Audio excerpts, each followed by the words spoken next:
নমস্কার বন্ধুরা, আজকে একটা নতুন রেসিপির সাথে হাজির হয়েছি। তো কম বেশি সকলেই মাছ ভাজা খেতে খুবই পছন্দ করে। একঘেয়ে মাছের ঝাল, মাছের ঝোল থেকে এইভাবে যদি মাছ ভাজা করেন তাহলে দেখবেন সকলেই খুব আনন্দ করে খাবে। মাছ ভাজা করতে বেশি সময় লাগবে না, কিন্তু মাছ ভাজাটা ম্যারিনেশনটা করে রাখার জন্য খুব ভালো করে ম্যারিনেশনটা করতে হবে। চলুন তাহলে কী কী উপকরণ দিয়ে ম্যারিনেশনটা করি দেখে নেওয়া যাক। প্রথমে দেখুন, মাছগুলোকে আমি ঠিক এইভাবে কেটে নিয়েছি। কেটে নেওয়ার পরে একটু নুন হলুদ মাখিয়ে আমি 5 মিনিটের জন্য রেখে দিয়েছিলাম। তারপর এখানে একটা গোটা লেবুকে কেটে আমি তার রসটাকে পুরো মাছে মাখিয়ে নেব। হাফ রসটা এপিঠে মাখিয়ে নিয়ে ভালো করে, তারপরে মাছটিকে উল্টে ওপিঠটাও লেবুর হাফটা আমি খুব ভালো করে মিশিয়ে লাগিয়ে নেব। তো বন্ধুরা, মাছ ভাজতে তো বেশিক্ষণ সময় লাগে না, কিন্তু এই মাছ ভাজাটা আপনি যত ভালো ম্যারিনেট করে রাখবেন তত ভালো খেতে হবে, আর খেতেও হয় দুর্দান্ত। তো লেবুর রসটাকে খুব ভালো করে আমার মেশানো হয়ে যাওয়ার পরে আমি এখানে ছোটো চামচের 2 চামচ গোলমরিচ গুঁড়ো দিয়ে দেবো।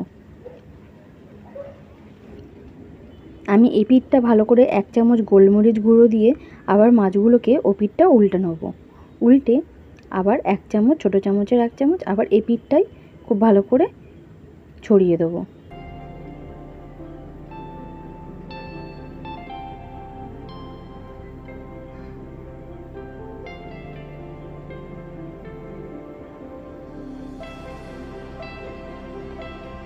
এরপরে আমি এখানে সামান্য পরিমাণ নুন ব্যবহার করব। নুন হলুদ আমি আগেই মাখিয়ে রেখেছি, তবুও যেহেতু এখানে বেসন দিচ্ছি তার জন্য আমি সামান্য পরিমাণ নুন দিয়ে দিয়েছি। আর এখানে আমি ছোটো চামচের 2 চামচ মতো বেসন দিয়ে দেবো। আপনারা আপনাদের নুনটা পছন্দ মতোই দেবেন। এখানে আমি ছোটো চামচের 2 চামচ বেসন ও বড় চামচের 1 চামচ রসুন কুচি দিয়ে দেবো। দিয়ে খুব ভালো করে এটাকে মিশিয়ে নেব। মাছের গায়ে যেন খুব ভালোভাবে এটাকে সমস্ত উপকরণগুলো খুব ভালোভাবে লেগে যায়, সেইভাবে আমি মাখিয়ে নেব। তো বন্ধুরা, খুবই কম উপকরণ দিয়ে মাছটা খেতে এত দুর্দান্ত হয়, একবার করবেন তাহলে দেখবেন মাছটা খেতে অপূর্ব স্বাদের হয়।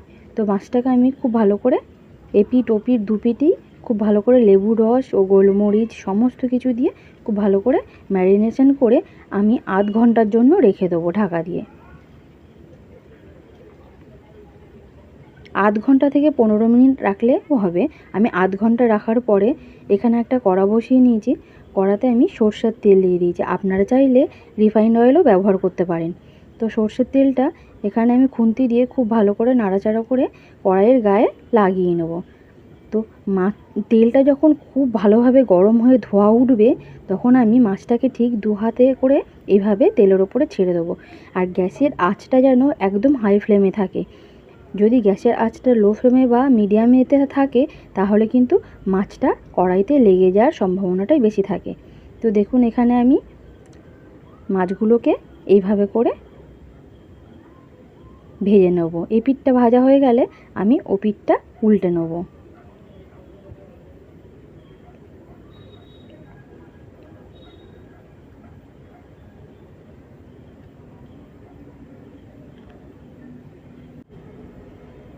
আমি আবার এই পিঠটাও উল্টে নেব, দিয়ে আমি আবার এই পিঠটাও উল্টে নেব। যখন দেখবেন যে এই পিঠটা উল্টানো হয়ে যাবে তখন আমি গ্যাসের আঁচটাকে হালকা মিডিয়ামে দিয়ে মাছটাকে পুরো ভেতর পর্যন্ত খুব ভালোভাবে এপিঠ ওপিঠ করে হতে দেবো। দেখুন, আমি গ্যাসের আঁচটাকে কমিয়ে খুব ভালো করে মাছের ভেতরটা পর্যন্ত ভেজে নিয়েছি। তো এবার একটা একটা করে মাছ একটা পাত্রে তুলে নেব। দেখুন বন্ধুরা, মাছটিকে দেখতে অসাধারণ হয়েছে আর খেতে তো দুর্দান্ত হয়েছিল। তো একবার রেসিপিটি করে দেখবেন, মাছটি এত দুর্দান্ত হয় যে আপনারা কমেন্ট করে অবশ্যই জানাবেন কিন্তু যে মাছটি কেমন হয়েছিল। তো মাছটা এখানে আমার রেডি। আপনাদের যদি ভালো লাগে অবশ্যই করে একটা লাইক ও সাবস্ক্রাইব করে পাশে থাকবেন।